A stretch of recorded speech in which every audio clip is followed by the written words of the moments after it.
정상적인 사람이 될 수도 있는 가능성이 숨겨져 있기 때문에 인간관계는 더욱 신경 쓰이는 일이 될 것입니다. 오늘은 법정 스님의 지혜를 통해 절대로 상대하지 말아야 할 최악의 사람들에 대해 깨달음을 얻도록 하겠습니다.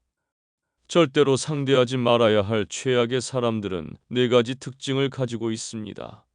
성격이 좋지 않는 사람은 상대가 자신에게 이익이 되는지 아닌지를 항시 판단하고 사람에 따라서 극단적으로 태도를 바꾼다. 그리고 이용할 대로 이용했거나 아니면 뭔가 얻을 것이 있다고 판단했을 때에는 때로는 온화하게 때로는 횡포에 가깝게 사람을 조정한다.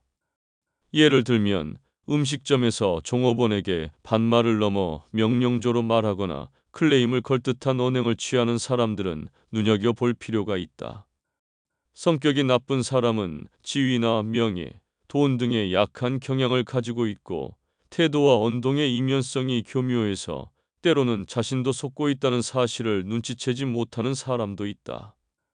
만약 주변에 이와 같은 행위가 의심이 되는 사람이 있다면 그 사람이 약한 위치에 있는 사람들 앞에서 어떤 행동을 취하는지 주의 깊게 주시해 볼 필요가 있다. 사람을 무시하고 깔보는 사람은 자신이 얼마나 대단한 사람이라고 생각하는지 물어보고 싶을 정도로 사람을 깔보고 아래로 보는 사람이다.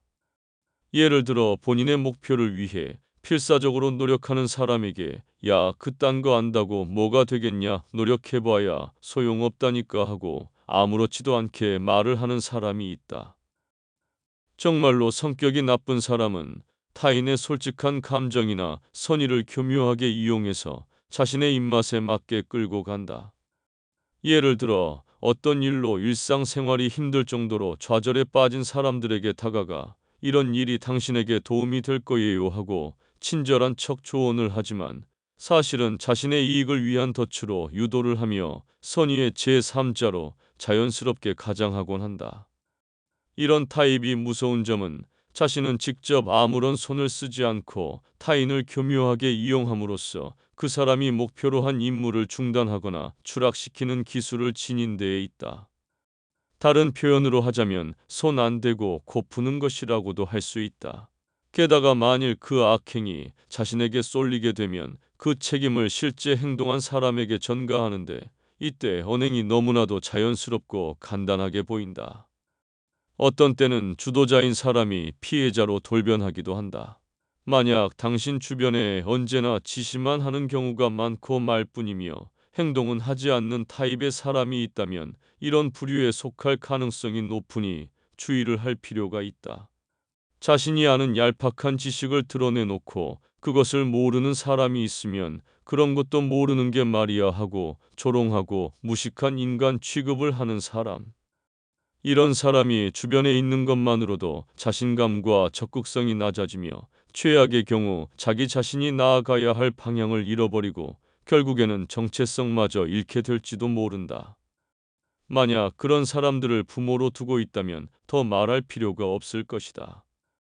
이런 사람들임을 눈치챘을 때에는 위험인물임을 인지하고 되도록 조속히 거리를 두어야 한다. 타인의 비밀이나 정보를 아무런 주저함도 없이 흘려버리는 사람도 같은 부류이다. 만일 일상적으로 항상 그런 언행을 하는 사람이 주변에 있다면 그 사람과 절대로 말을 하지 않는 것이 가장 현명한 방법이다. 다른 사람의 험담을 늘어놓거나 쓸데없이 나쁜 소문을 터뜨리는 언행은 결코 칭찬받을 행동이 아니다. 하지만 진짜 나쁜 사람은 당사자 앞에서는 웃는 얼굴을 하고 있다가도 화장실 간다고 잠시 자리를 비운 순간 그 사람의 험담을 늘어놓는 타입이다. 특히나 악질적인 것은 마음에 들지 않는 사람을 음해하거나 자신의 이익을 위해서 의도적으로 이야기를 만들어내며 악의적인 거짓말이나 소문을 퍼뜨리는 사람들이다. 성격이 나쁜 사람과 부딪혀야 할 때는 이 사람은 어딘가에 문제가 생긴 거야 라고 생각하는 것이 현명한 대처법의 하나이다.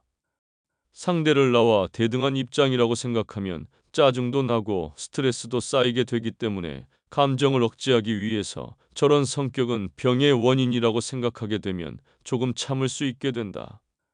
그것을 고치는 데는 물론 많은 시간과 노력이 필요하다. 대등한 위치에 두지 말고 부처님과 같은 따뜻한 시선으로 지켜본다는 자세로 임하는 것이 득이다. 이러한 일들을 반면교사로 삼아서 관찰하는 것도 방법이다. 영화나 막장 드라마에서나 나올 법한 성격의 사람을 간혹 실제로 마주하는 경우가 생긴다. 하지만 그것도 무언가 의미가 있는 것일지도 모른다. 그 속에서 자신이 느끼지 못했던 자신의 잘못을 발견하게 될지도 모르는 것이다. 어쩌면 악역은 이 세상에서 선한 사람들이 기회로 삼을 수 있도록 심어 놓은 메시지일지도 모른다. 할 수 있다면 평생토록 미치광이 같은 사람들을 안 만나는 것이 최고이겠지만 직장이나 주변에서 의외로 높은 확률로 이런 사람들과 마주하게 되는 게 인생이다. 성격이 최악인 사람들을 대하는 또 다른 하나의 대처법은 되도록 거리를 두어야 한다는 것이다. 가장 좋은 것은 그 사람과 관계를 완전히 단절시키는 것이지만 가족이나 직장 상사, 동료 등 피치 못하게 얼굴을 보고 살아야 하는 경우가 있으므로 현실적으로 어려울 것이다. 이럴 때는 최소한의 접촉만으로 끝내야 한다. 충돌이나 간섭 같은 싸움은 피하는 것이 좋다. 그리고 조심해야 할 것은 실수로라도 상대의 성격을 고쳐보겠다는 등의 생각은 품지 않는 것이 현명한 것이다. 이러한 생각은 스스로에게 많은 스트레스를 가져다 줄 뿐 아니라 정신을 차려보면 오히려 자신이 그 사람에게 조종당하게 되는 상황에 빠질 수 있다. 또한 너무 티가 나도록 부자연스럽게 회피하거나 무시하는 등 돌연 서먹하게 구는 태도를 취하는 것은 나중에 싸움을 야기할 수 있는 원인이 된다. 그러니 되도록 자연스럽게 건들지 않으면 똥이 묻지 않는다는 마음으로 실행해야 한다. 악성 질환에 걸렸다고 생각하고 지켜본다.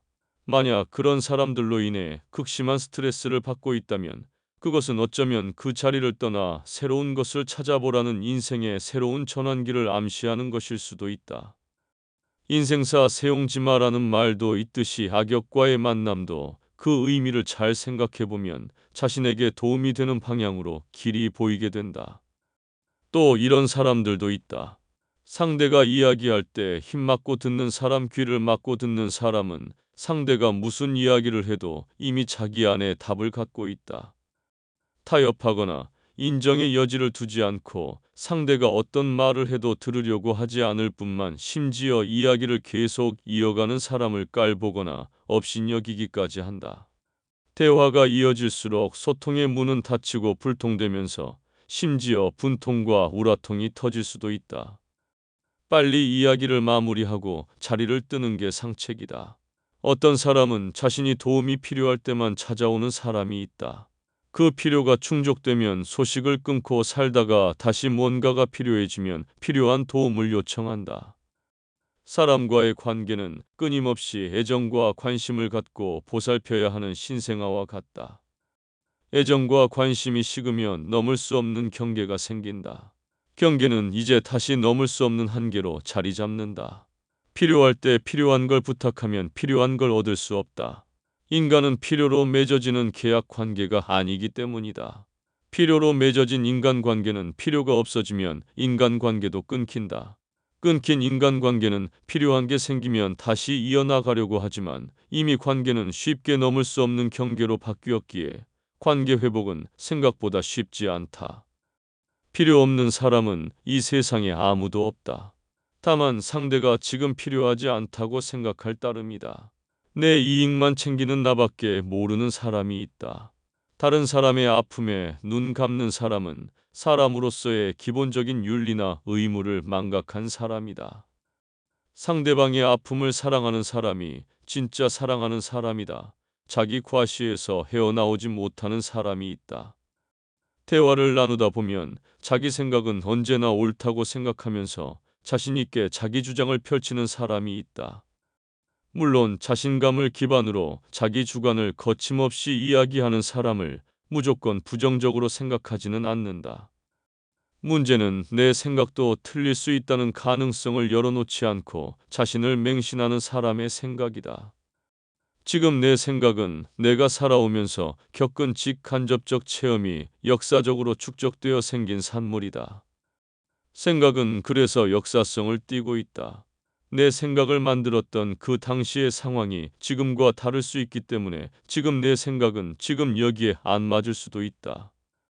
더욱 심각한 문제는 자신이 갖고 있는 경험과 지식을 지나치게 높이 평가하면서 자신과 다른 상대방의 관점을 인정하지 않으려는 것은 고집이나 아나무인의 자세다. 사람은 저마다의 생각을 가지고 각자 다른 환경에서 다르게 살아간다.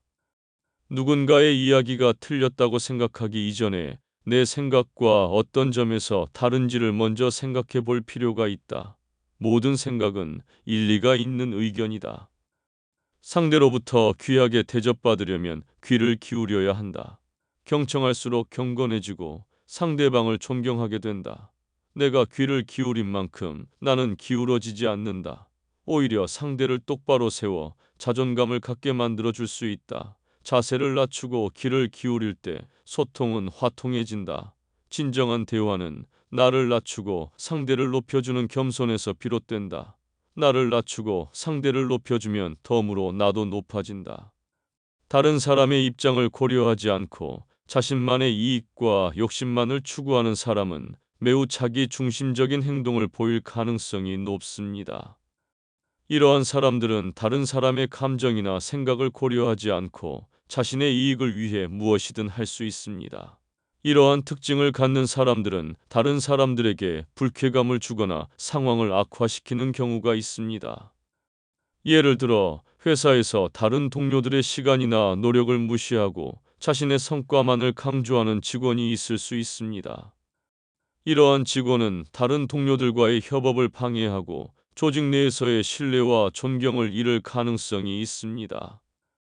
이러한 특징을 가진 사람들은 자신이 추구하는 이익에 대한 집착이 강해지면서 다른 사람들의 입장을 고려하지 않는 경향이 있습니다. 이는 결국 자신에게도 영향을 미치게 될 수 있는 결과를 초래할 수 있습니다. 이상으로 인생의 품이었습니다.